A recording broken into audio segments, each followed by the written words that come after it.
نحمده ونصلي على رسوله الكريم اما بعد فاعوذ بالله من الشيطان الرجيم بسم الله الرحمن الرحيم رب اشرح لي صدري ويسر لي امري واحلل عقدة من لساني يفقهوا قولي ربنا زدنا علما۔ جیسا کہ گزشتہ درس میں یہ بات ہوئی تھی کہ احادیث کے مطالعے سے پہلے احادیث کے بارے میں اس کی تاریخ، اس کی تدوین اور اس کی مختلف اصطلاحات کے بارے میں درس کے شروع ہونے سے پہلے بات کی جائے گی، تو اسی سلسلے میں میں چند تمہیدی باتیں آپ کے سامنے رکھنا چاہتی ہوں۔ پہلی بات تو یہ کہ جیسا کہ آپ جانتے ہیں کہ حدیث یا سنت دونوں باہم ملتی جلتی اصطلاحات ہیں۔ حدیث کا لفظی مطلب بات ہوتا ہے، لیکن اسلام کی اصطلاح میں حضور اکرم صلی اللہ علیہ وسلم کی بات، آپ کی پسند ناپسند، آپ کا طرز عمل، آپ کا قول، آپ کا فعل، یہ تمام تر چیزیں حدیث کہلاتی ہیں۔ دوسرے معنوں میں اسے سنت بھی کہا جاتا ہے، اور سنت کا لفظی معنی ہے راستہ اور طریقہ، خواہ کوئی راستہ اچھا ہو یا برا ہو۔ جیسا کہ آپ ایک حدیث میں سن چکے ہیں کہ من سن سنتن حسنتن، کہ جس نے ایک اچھا طریقہ ایجاد کیا، اور اسی طرح من سن سنتن سیئتن، جس نے برا طریقہ ایجاد کیا یا برا طریقہ اختیار کیا۔ تو اس میں آپ دیکھتے ہیں کہ سنت کا لفظی معنی دونوں کے لیے قابل استعمال ہے، لیکن اسلام کی اصطلاح میں جب لفظ سنت استعمال ہوتا ہے تو اس سے مراد نبی صلی اللہ علیہ وسلم کا طریقہ اور راستہ لیا جاتا ہے۔ اور اسی طرح آپ دیکھتے ہیں کہ حضور صلی اللہ علیہ وسلم کے قول، فعل، تقریر، آپ کی صفات، یہ تمام تر چیزیں سنت میں شامل ہیں۔ ان میں جب یہ دیکھا جاتا ہے کہ آپ صلی اللہ علیہ وسلم کی رائے یا آپ کی پسند یا ناپسند کیا تھی، تو ان تمام چیزوں کے اوپر لفظ سنت کا اطلاق کیا جاتا ہے۔ پھر آپ یہ دیکھتے ہیں کہ سنت کی یا حدیث کی پہلی قسم قولی ہوتی ہے۔ قولی کا لفظ قول سے نکلا ہے، جس کا معنی ہوتا ہے بات۔ اس کی مثال وہی مشہور حدیث جو آپ پچھلی دفعہ پڑھ چکے ہیں، انما الاعمال بالنیات، کہ عمل کا دار و مدار نیت پر ہے۔ اب جو یہ تین الفاظ ہیں، یہ نبی صلی اللہ علیہ وسلم کی زبان مبارک سے ادا ہوئے اور آپ کا قول شمار ہوئے، اس لیے اسے قولی حدیث یا قولی سنت کہا جائے گا۔ دوسرے درجے پر فعلی سنت یا فعلی حدیث آتی ہے، اور فعل کا معنی جیسے کہ اردو میں بھی آپ جانتے ہیں کام ہے، کہ کوئی کام جو آپ صلی اللہ علیہ وسلم نے کیا، مثلا نماز پڑھنے کا طریقہ، روزہ رکھنے کا طریقہ، حج کا طریقہ، یہ تمام کام جو آپ نے اپنی زندگی میں کیے، ان کے جو طریقے ہم تک صحابہ کرام کی زبانی پہنچے، یہ بھی چونکہ حضور صلی اللہ علیہ وسلم سے منسوب ہیں اور آپ کے طرز عمل کی نشاندہی کرتے ہیں، اس لیے یہ فعلی سنت کہلاتے ہیں۔ اسی طرح تیسری قسم سنت تقریری ہے۔ ہمارے ہاں اردو میں تو تقریر کا لفظ جو ہے وہ صرف تقریر کرنے کے لیے استعمال ہوتا ہے، ایک خاص سٹائل میں بولنے کا نام ہے، جبکہ حدیث کے لیے جب لفظ تقریر استعمال ہوتا ہے تو اس میں آپ صلی اللہ علیہ وسلم کی پسند اور ناپسند کسی بھی کام کو دیکھ کر اس کے لیے استعمال کیا جاتا ہے، جسے آپ کہہ سکتے ہیں ٹیسٹ اپروول، کہ آپ نے کسی کام کو ہوتے ہوئے دیکھا اور اسے پسند فرمایا یا اسے ناپسند فرمایا۔ اس میں آپ دیکھتے ہیں کہ نہ آپ نے اپنی زبان سے کوئی الفاظ نکالے اور نہ ہی آپ نے کسی چیز پر خود کچھ عمل کر کے دکھایا، بلکہ سمپلی کسی کے کام کو دیکھ کر اسے پسند یا ناپسند فرمایا، تو آپ کی یہ پسند، آپ کی وہ چوائس سنت تقریری کہلائے گی۔ یعنی بعض اوقات آپ نے مسکراہٹ کا اظہار کیا، بعض اوقات آپ نے ناگواری کا اظہار کیا، بعض اوقات آپ کے سامنے کوئی کھانا پیش کیا اور آپ نے اس کو نہیں کھایا، تو یہ چیزیں آپ کے طرز عمل یا آپ کے ایٹیچیوڈ اور ایکسپریشن سے جو پتہ چلی، یہ سنت تقریری کہلائیں۔ اور بعض اوقات ایک دو لفظوں میں جیسے ہاں یا نہ کہہ دیا، کوئی پورا جملہ اس پر نہیں بولا یا کمنٹ نہیں دیا، تو یہ سنت تقریری ہے۔ مثلا آپ دیکھتے ہیں کہ حضور صلی اللہ علیہ وسلم نے غزوہ خندق کے بعد صحابہ کرام کو حکم دیا کہ عصر کی نماز وہ بنو قریظہ کے قبیلے میں جا کر ادا کریں. اب صحابہ کرام جب وہاں جانے لگے تو کچھ لوگوں نے اس کے ظاہر پر عمل کیا اور وہاں پہنچے تو مغرب ہو گئی، اور لوگوں کے ذہن میں یہ تھا چونکہ حضور صلی اللہ علیہ وسلم نے ہمیں حکم دیا ہے کہ وہاں پہنچ کر نماز ادا کرنی ہے، لہذا وہ جب پہنچے تو مغرب پڑھنے کے بعد انہوں نے عصر پڑھی. کچھ دوسرے لوگوں نے یہ سمجھا کہ آپ صلی اللہ علیہ وسلم کا اشارہ یہ تھا کہ اتنی جلدی وہاں پہنچنا کہ عصر کی نماز پڑھ سکو. اب چونکہ وہ پہنچنے میں کچھ تاخیر ہوگی اور لوگوں نے دیکھا کہ نماز جا رہی ہے اور اللہ تعالیٰ نے نماز وقت مقرر پر فرض فرمائی ہے، اس لیے انہوں نے راستے میں ہی اس کو پڑھ لیا. اور جب آپ صلی اللہ علیہ وسلم کو دونوں کا طرز عمل معلوم ہوا کہ ایک گروہ نے راستے میں پڑھی اور ایک نے وہاں پڑھی اور اپنی اپنی سمجھ کے مطابق دونوں ہی درست تھے، تو آپ نے کسی پر بھی کوئی ناراضگی کا اظہار نہیں کیا، بلکہ ایک طرح سے دونوں چیزوں کو اپروو کیا. اب آپ دیکھتے ہیں کہ بظاہر ان دونوں میں اختلاف ہے لیکن دونوں ہی جائز قرار پائے. اسی طرح دین کے بہت سے ایسے احکامات اور بہت سی ایسی چیزیں ہماری عام زندگی میں ملتی ہیں جس میں لوگوں کا طرز عمل مختلف ہوتا ہے، اور عموماً اس مختلف طرز عمل میں اتنی انتہا پسندی اور شدت سے کام لیا جاتا ہے کہ ایک کو حلال اور دوسرے کو حرام بنا دیا جاتا ہے، ایک کو جائز اور دوسرے کو ناجائز قرار دیا جاتا ہے. جبکہ اگر کسی بھی قرآن پاک کی نص میں، اس کی آیت میں یا کسی حدیث میں دو طرح کے مفہوم نکلتے ہوں اور دونوں ہی اپنی اپنی جگہ درست ہوں، تو ایسے میں جس طرف طبیعت کا میلان ہو اور جو چیز زیادہ درست معلوم ہوتی ہو اس کو کر لینے سے کوئی کفر لازم نہیں آتا اور نہ ہی اس پر نافرمانی کی بات ہو جاتی ہے، کیونکہ دین میں وسعت ہے. ہمارا دین جو ہے آسانی کا دین ہے، تو اس وسعت کے پیش نظر اگر کوئی شخص ایک رائے کو اور دوسرا دوسری رائے کو اختیار کر لیتا ہے تو اس میں وسیع النظری اور کھلے دل کا مظاہرہ کرنا چاہیے. اس کا مطلب یہ نہیں کہ جو میں کر رہا ہوں سارے لوگ وہی کریں تو وہ حق پر ہیں، اور اگر کوئی شخص میرے نقطہ نظر سے متفق نہیں تو وہ سب غلط ہے. ایسی اپروچ اور اس قسم کی سوچ جو ہے وہ دین میں فائدہ پہنچانے کی بجائے عام طور پر نقصان دہ ثابت ہوتی ہے. جیسے کہ آپ دیکھتے ہیں کہ ان دونوں کا طرز عمل بالکل مختلف تھا لیکن دونوں اپنی اپنی جگہ پر درست تھے. ایک نے آپ کے حکم کی تعویل کی اور ایک نے اسے ظاہری طور پر لیا. اور آپ کو معلوم ہوگا کہ ہمارے ہاں بھی، یعنی پاکستان میں تو نہیں لیکن تاریخ میں ایک گروہ رہا ہے ظاہری، اور ظاہری گروہ جو تھا وہ اسی قسم کی احادیث کے صرف ظاہری پہلو پر عمل کرتا ہے، اس میں تعویل نہیں کرتا. یعنی اس میں یہ نہیں کہتا کہ آپ صلی اللہ علیہ وسلم کے اس حکم سے اصل میں مراد یہ ہے، بلکہ وہ سمپلی یہ دیکھتے ہیں کہ اس کا ظاہری حکم کیا بنتا ہے. اسی طرح آپ دیکھیں کہ حضور صلی اللہ علیہ وسلم کے اظہار ناپسندیدگی کا ایک واقعہ میں یوں ملتا ہے کہ آپ کی خدمت میں پکی ہوئی گوہ، ایک جانور ہے، وہ پیش کیا گیا کھانے کے لیے، لیکن کھایا عموماً نہیں جاتا، تو وہ پیش کیا گیا آپ کے سامنے. تو آپ کے ساتھ حضرت خالد بن ولید تھے، انہوں نے اسے کھا لیا لیکن آپ نے نہ کھایا. صحابہ رضوان اللہ علیہم اجمعین نے دریافت کیا کہ کیا اس کا کھانا حرام ہے؟ اگر آپ نہیں کھا رہے تو اس کا مطلب ہے ہم بھی نہ کھائیں، کیونکہ ہمارے لیے تو یہ حکم ہے کہ ہم حضور صلی اللہ علیہ وسلم کے افعال اور اعمال کی پیروی کریں. تو آپ صلی اللہ علیہ وسلم نے فرمایا حرام تو نہیں، مگر یہ ہمارے علاقے میں نہیں ہوتی اس لیے میں اسے پسند نہیں کرتا. تو ایسی بہت سی چیزیں کہ جو اپنی جگہ حلال ہوں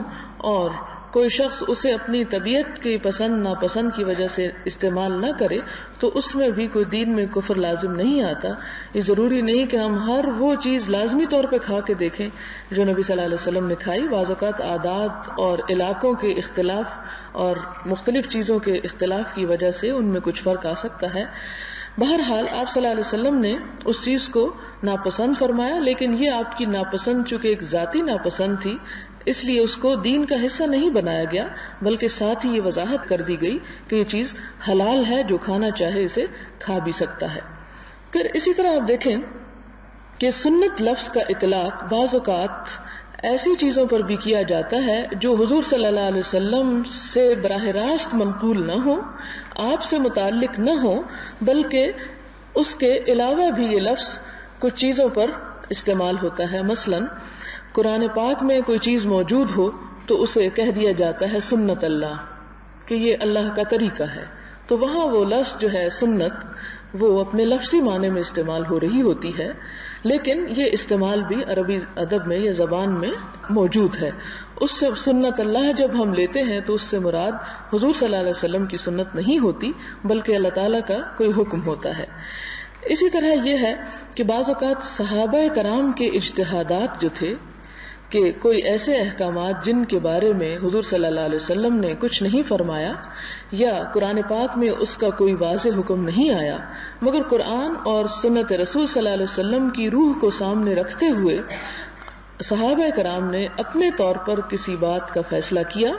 اجتہاد کیا،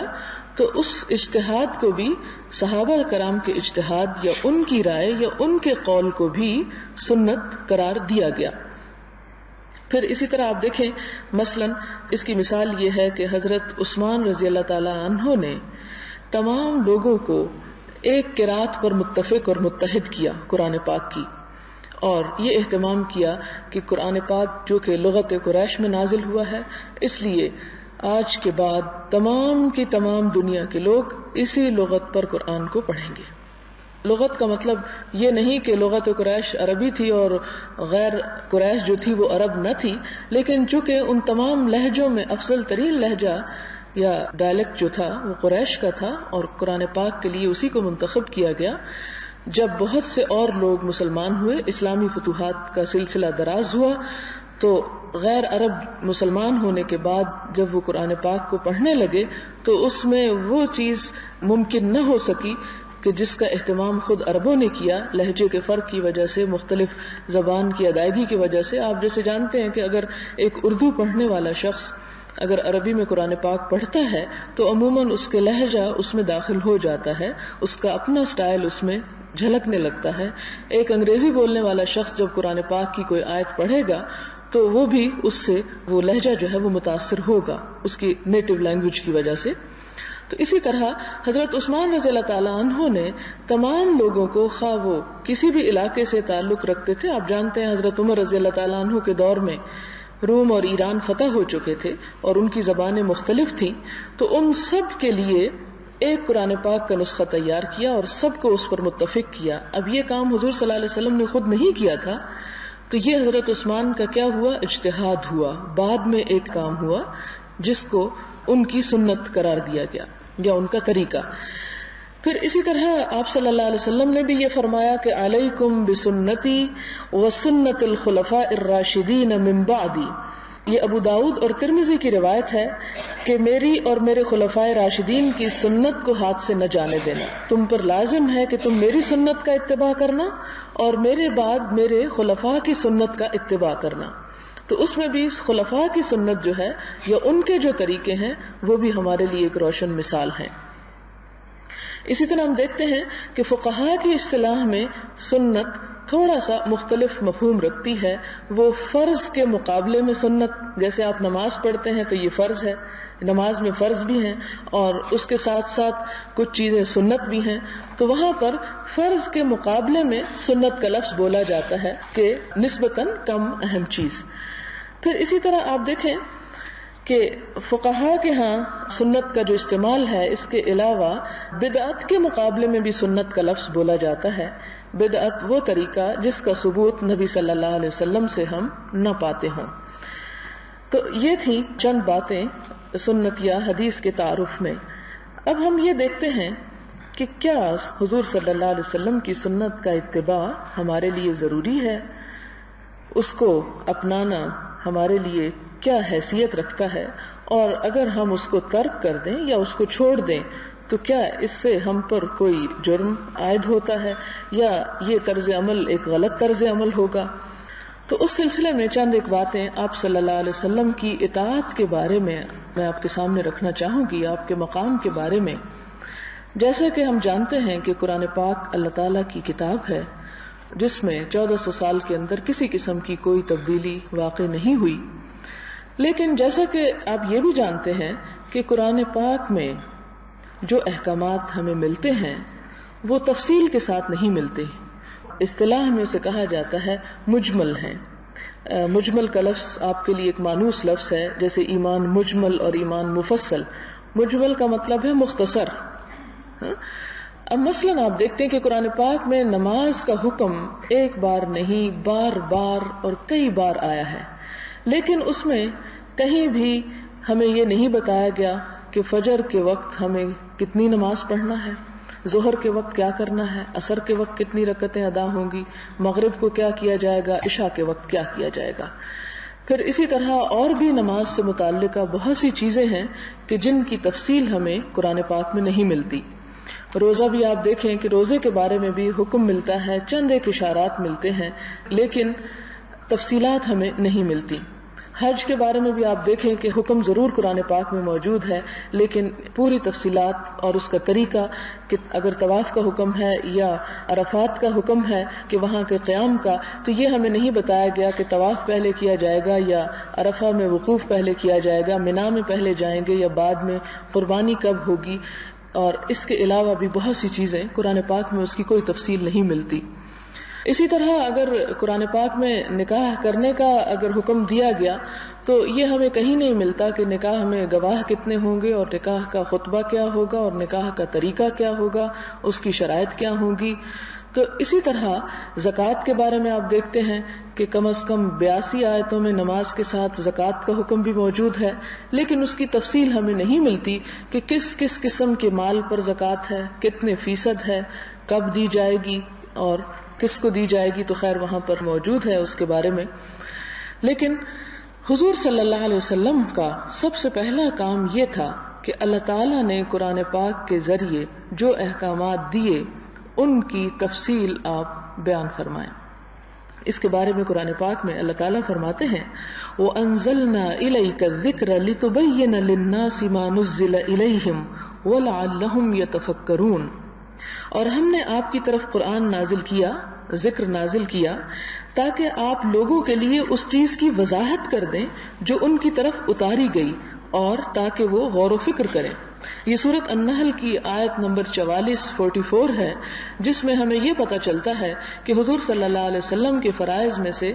ایک فرض یہ تھا کہ وہ قرآن پاک کی تفسیر بیان کریں، قرآن پاک کے اوپر عمل کرنے کا طریقہ ہمیں بتائیں. لِتُبَيِّنَ لِلنَّاسِ مَا نُزِّلَ إِلَيْهِمْ، کہ آپ لوگوں کو کھول کر بیان کریں. تو بیان کرنے سے ہے، آپ بیان کریں لوگوں کے لیے مَا نُزِّلَ إِلَيْهِمْ، جو نازل کیا گیا ہے ان کی طرف، ان کے عمل کے لیے. اور پیغمبر کے آنے کی ضرورت بھی یہی تھی کہ وہ ہمیں ان چیزوں پر عمل کر کے دکھائے. ادروائز تو ہمارے لیے سیدھا سادہ بہانہ تھا کہ ہم نہیں جانتے کہ نماز کیسے پڑھیں، اس لیے ہم نے نہیں پڑھی. تو کیسے پڑھیں اس کے لیے حضور صلی اللہ علیہ وسلم کو سکھایا گیا. جبریل علیہ السلام آپ کے پاس آئے اور پریکٹیکلی وہ سب کچھ کر کے بتایا کہ کس طرح رکوع، سجدے اور باقی افعال کس طرح ادا ہوں گے. اور آپ صلی اللہ علیہ وسلم نے ہمیں بھی پھر یہ حکم دیا صلو کما رأیتمونی اصلی، اسی طرح نماز پڑھو جس طرح مجھے دیکھو کہ میں نماز پڑھتا ہوں. پھر اسی طرح آپ دیکھتے ہیں کہ قرآن پاک میں ہمیں یہ حکم بھی ملتا ہے وما انزلنا علیک الکتاب الا لتبین لهم الذی اختلفوا فیہ، اور ہم نے آپ پر قرآن کو صرف اس لیے اتارا ہے تاکہ آپ لوگوں کے لیے اس چیز کی وضاحت کر دیں جس میں ان کے ہاں اختلاف پیدا ہو، اور یہ ایمان لانے والی قوم کے لیے رحمت اور ہدایت کا موجب ہے. یہاں بھی ہم دیکھتے ہیں کہ آپ صلی اللہ علیہ وسلم کی ذات مسلمانوں کے درمیان اختلافات کو ختم کرنے والی چیز ہے. پھر اسی طرح ہم دیکھتے ہیں کہ تمام اختلافات میں بھی آپ صلی اللہ علیہ وسلم کی ذات کو ایک ایسی اتھارٹی کے طور پر پیش کیا گیا کہ جس کے حکم کے بعد ہماری اپنی ذاتی رائے کوئی حیثیت نہیں رکھتی. آپ جانتے ہیں سورۃ النساء کی آیت نمبر 65 میں اللہ سبحانہ وتعالیٰ کا ارشاد ہے فَلَا وَرَبِّكَ لَا يُؤْمِنُونَ حَتَّى يُحَكِّمُوكَ فِيمَا شَجَرَ بَيْنَهُمْ ثُمَّ لَا يَجِدُوا فِي أَنفُسِهِمْ حَرَجًا مِّمَّا قَضَيْتَ وَيُسَلِّمُوا تَسْلِيمًا. تیرے رب کی قسم، لوگ اس وقت تک مومن نہ ہوں گے جب تک باہمی تنازعات میں، باہمی جھگڑوں میں آپ کو فیصلہ کرنے والا نہ بنائیں، اور جو فیصلہ آپ صادر کر دیں اس کے بارے میں کوئی تنگی محسوس نہ کریں اور آپ کے سامنے سر تسلیم جھکا دیں. اسی طرح ہم دیکھتے ہیں کہ قرآن پاک میں ہمیں یہ بھی بتایا گیا کہ رسول اللہ صلی اللہ علیہ وسلم کو کتاب اور حکمت اس لیے عطا ہوئی کہ آپ لوگوں کو دین کے احکامات سکھائیں.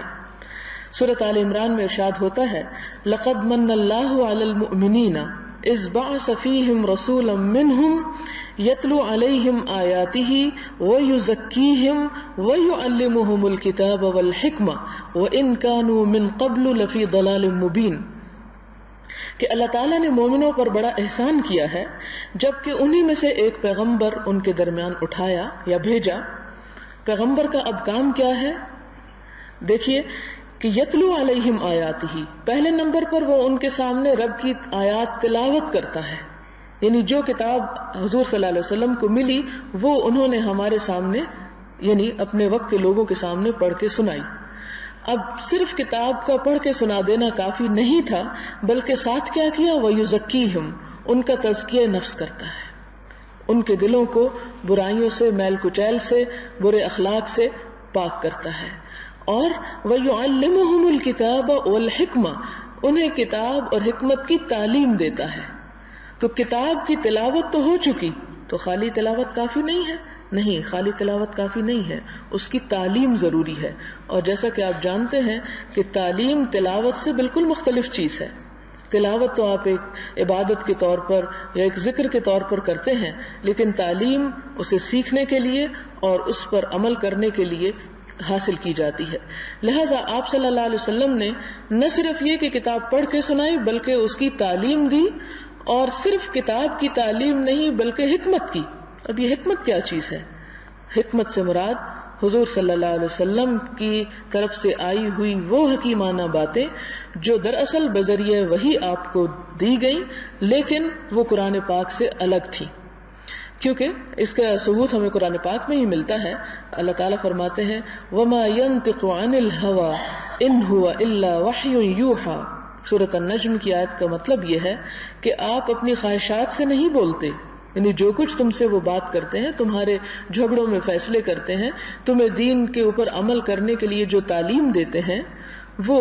ان کے اپنی مرضی سے وہ نہیں سب کچھ بتاتے، یہ چیزیں تمہارے اوپر مسلط نہیں کرتے. ان ہوا الا وحی یوحا، یہ سب کچھ آپ کو بذریعہ وحی دیا جاتا ہے. اسی لیے آپ نے دیکھا ہوگا کہ وحی کی دو قسمیں ہوتی ہیں، ایک ہے وحی مطلوب اور ایک ہے غیر مطلوب. مطلوب کا مطلب ہوتا ہے وہ جس کی تلاوت کی جائے، اور غیر مطلوب کا مطلب ہے جس کی تلاوت نہ کی جائے. یہی وجہ ہے حضور صلی اللہ علیہ وسلم نے جو چیز ہمیں قرآن پاک کی شکل میں دی اس کی ہم تلاوت کرتے ہیں، اور قرآن پاک کا جو اصل مطلب ہے یا تعریف ہے وہ بھی یہ ہے کہ یہ اللہ تعالیٰ کا ایسا کلام ہے کہ جس کی تلاوت کرنا بھی عبادت ہے. اس کے علاوہ حدیث قدسی بھی اللہ تعالیٰ کا کلام ہے. حضور صلی اللہ علیہ وسلم اللہ تعالیٰ سے روایت کرتے ہیں، لیکن اس کی تلاوت کا ہمیں حکم نہیں ہے، نہ اس کا کوئی ایسا اجر بتایا گیا کہ اس کے ایک ایک حرف پر کیا ثواب ہوگا. اسی طرح احادیث رسول صلی اللہ علیہ وسلم وحی الہی کی روشنی میں آپ نے جو کچھ فرمایا اس کی تلاوت کا ہمیں حکم نہیں دیا گیا. تو یہ حدیث جو ہے یہی بطور حکمت استعمال ہوتی ہے، اور اسے حکمت اس لیے کہا گیا کہ یہ اصل میں ایسی باتیں ہیں جو نہایت عقل مندی پر مبنی ہیں. اور امام شافعی بھی اس بارے میں یہ ان کا بھی قول ہمیں ملتا ہے کہ یہاں پر کتاب اللہ میں جہاں کتاب اور حکمت دو چیزیں آمنے سامنے آتی ہیں، وہاں کتاب سے مراد قرآن پاک ہے اور حکمت سے مراد رسول اللہ صلی اللہ علیہ وسلم کی حدیث ہے. تو گویا آپ نے لوگوں کو نہ صرف یہ کہ قرآن کی تعلیم دی بلکہ اس کے ساتھ ساتھ حدیث کی تعلیم بھی دی، اور بہت سی چیزیں ایسی ہیں کہ جو آپ نے اس میں سے باقاعدہ طور پر لکھوائی بھی اور اس طرح یاد کروائیں جس طرح قرآن پاک کی کوئی سورت یاد کروائی جاتی ہے. جیسا کہ آپ دیکھتے ہیں کہ اتحیات کے بارے میں یہ بات ملتی ہے کہ آپ ہمیں یوں یاد کرواتے تھے جیسے قرآن پاک کی کوئی سورت ہو، اور اسی طرح ہم بھی آگے اپنے بچوں کو بالکل اس کو حرف بحرف صرف اس کے معنی یا مفہوم نہیں سکھاتے بلکہ ان الفاظ کو اسی طرح یاد کرواتے ہیں. پھر ہم دیکھتے ہیں کہ قرآن پاک میں ہی ہمیں حضور صلی اللہ علیہ وسلم کا یہ مرتبہ اور مقام ملتا ہے کہ وہ لوگوں کو بھلائی کی تلقین کرتے ہیں اور برائی سے روکتے ہیں. تو آپ کی یہ اتھارٹی بھی ہے کہ آپ جس چیز کا حکم دیں گے اور جس چیز کی طرف بلائیں گے لوگوں کے لیے اسے قبول کرنا ضروری ہوگا، اور جس چیز سے آپ روکیں گے اس سے رکنا بھی ضروری ہوگا۔ سورۃ الاعراف کی آیت میں آتا ہے کہ یأمرہم بالمعروف وینہاہم عن المنکر وَيُحِلُّ لَهُمُ الطَّيِّبَاتِ وَيُحَرِّمُ عَلَيْهِمُ الْخَبَائِثَ وَيَدَعُ عَنْهُمْ إِصْرَهُمْ وَالْأَغْلَالَ الَّتِي كَانَتْ عَلَيْهِمْ، کہ وہ رسول جو ہے ان کو نیکی کا حکم دیتا ہے اور برائی سے روکتا ہے، پاکیزہ چیزوں کو ان کے لیے حلال ٹھہراتا ہے، ناپاک چیزوں کو حرام قرار دیتا ہے، ان کے بوجھ کو دور کرتا ہے اور ان پابندیوں سے آزاد کرتا ہے جو ان پر پہلے سے موجود تھیں۔ پھر اسی طرح ہم دیکھتے ہیں کہ قرآن پاک ہی ہمارے لیے رسول اللہ صلی اللہ علیہ وسلم کی اطاعت کو واجب قرار دیتا ہے، یا ہمارے لیے لازم قرار دیتا ہے کہ ہم آپ کی بات کو مانیں، اور اس طرح آپ جو کچھ کہتے ہیں وہ بھی دراصل ہمارے لیے حکم الہی کا درجہ رکھتا ہے، کیونکہ وہ اللہ تعالیٰ کے حکم سے ہی کہہ رہے ہیں۔ اس کے لیے ہم دیکھتے ہیں کہ سورۃ الحشر میں آیت نمبر 7 میں آتا ہے وَمَا آتَاكُمُ الرَّسُولُ فَخُذُوهُ وَمَا نَهَاكُمْ عَنْهُ فَانْتَهُوا، کہ جو کچھ تمہیں رسول علیہ السلام دیں اس کو لے لو، اور جس سے وہ روکیں اس سے رک جاؤ۔ اب اس کا کیا مطلب ہے اس آیت کا؟ کہ رسول اللہ صلی اللہ علیہ وسلم جو کچھ تمہیں بتائیں، جس چیز کا تمہیں حکم دیں، اس کو لینا تمہارے لیے ضروری ہے، اور ایسا کرنا اللہ کے حکم کے مطابق ہے۔ جو دیں اسے لو۔ اب آپ نے بہت سی ایسی چیزیں جو ہمیں بتائیں اور ہمیں سکھائیں اور ہمارے لیے ان کو کرنا ضروری قرار دیا، تو اگر ہم ان کو نہیں لیتے تو دراصل کیا کر رہے ہیں؟ اللہ تعالیٰ کے حکم کی نافرمانی کر رہے ہیں۔ ہم میں سے بہت سے لوگ یہ سمپلی کہہ دیتے ہیں جو کچھ قرآن میں موجود ہے وہ تو ہم لیں گے، لیکن جو حدیث پتہ نہیں وہ صحیح بھی ہے یا غلط ہے، یا معلوم نہیں اس میں کیا کچھ شامل ہو چکا ہے، تو اس کو ہم نہیں لے سکتے۔ اب یہاں پر آپ دیکھیں کہ بات یہ نہیں کہ کیا صحیح ہے اور کیا غلط ہے، وہ تو بعد میں علماء نے اپنی تمام تر کوششوں کے ساتھ ایسی احادیث کو چھان کے نکال لیا، جس طرح کوئی چیز اگر مٹی میں مل جائے تو اس کو الگ کرنے کے لیے جیسے چھلنی سے چھانا جاتا ہے تو اصل چیز اوپر رہ جاتی ہے اور باقی گرد و غبار نیچے نکل جاتا ہے۔ اسی طرح میں انشاءاللہ تعالیٰ زندگی رہی اپنے ان لیکچرز کی سیریز میں وہ تمام تر کوششیں اور وہ تمام تر طریقے اور وہ ساری میتھڈالوجی آپ کے سامنے رکھوں گی سمپل الفاظ میں، کہ جس سے آپ کو یہ پتہ چلے گا کہ ہمارے سامنے یا ہمارے پاس حدیث رسول کا جو ذخیرہ پہنچا ہے اس میں سے کون سا مستند ہے، کون سا درست ہے اور کون سا جو ہے وہ ویلڈ نہیں ہے، اور اس کے لیے کیا کیا کوششیں کی گئی اور کس طرح یہ ہم تک پہنچا ہے۔ یہ آہستہ آہستہ لیٹر سٹیج پہ بات ہوگی۔ بہرحال اس وقت ہمارے لیے سمجھنا یہ ضروری ہے کہ حضور صلی اللہ علیہ وسلم کی کسی بھی صحیح حدیث پر عمل کرنا دراصل اللہ تعالیٰ کے حکم پر عمل کرنا ہے، اور اس کو ہم ریجیکٹ نہیں کر سکتے، کیونکہ اللہ تعالیٰ نے یہ حکم دیا کہ ما آتاکم الرسول فخذوہ، جو رسول علیہ السلام تمہیں دے اسے لے لو، پکڑ لو اس کو، وما نہاکم، اور جس سے روکے، عنہ، جس چیز سے، فانتہو، تو رک جاؤ۔ اسی طرح ہم دیکھتے ہیں کہ سورۃ آل عمران میں اللہ تعالیٰ فرماتے ہیں وَأَطِیعُوا اللَّهَ وَالرَّسُولَ لَعَلَّکُمْ تُرْحَمُونَ، اللہ کی اطاعت کرو، رسول علیہ السلام کی اطاعت کرو تاکہ تم پر رحم کیا جائے۔ سورۃ الانفال میں اللہ تعالیٰ فرماتے ہیں یا ایھا الذین آمنوا استجیبوا للہ وللرسول اذا دعاکم لما یحییکم، اے لوگو جو ایمان لے آئے ہو، تم اللہ اور رسول کی دعوت پر لبیک کہو، ان کی پکار پر لبیک کہو جب وہ تمہیں ایسی چیز کی طرف بلائیں جو تمہیں زندہ کرتی ہے، جو تمہیں زندگی بخشنے والی ہے، اور زندگی بخشنے سے مراد یہ کہ ایمان کی حرارت دینے والی ہے اور تمہارے بھلائی کی ہے۔ اسی طرح آپ دیکھتے ہیں کہ سورۃ النساء میں تو ہمیں یہ پتہ چلتا ہے کہ اللہ کے رسول صلی اللہ علیہ وسلم کی اطاعت دراصل اللہ ہی کی اطاعت ہے۔ اس آیت میں آتا ہے کہ من یطع الرسول فقد اطاع اللہ، کہ جس نے رسول علیہ السلام کی اطاعت کی، آپ کی بات مانی، اس نے دراصل اللہ کی بات مانی۔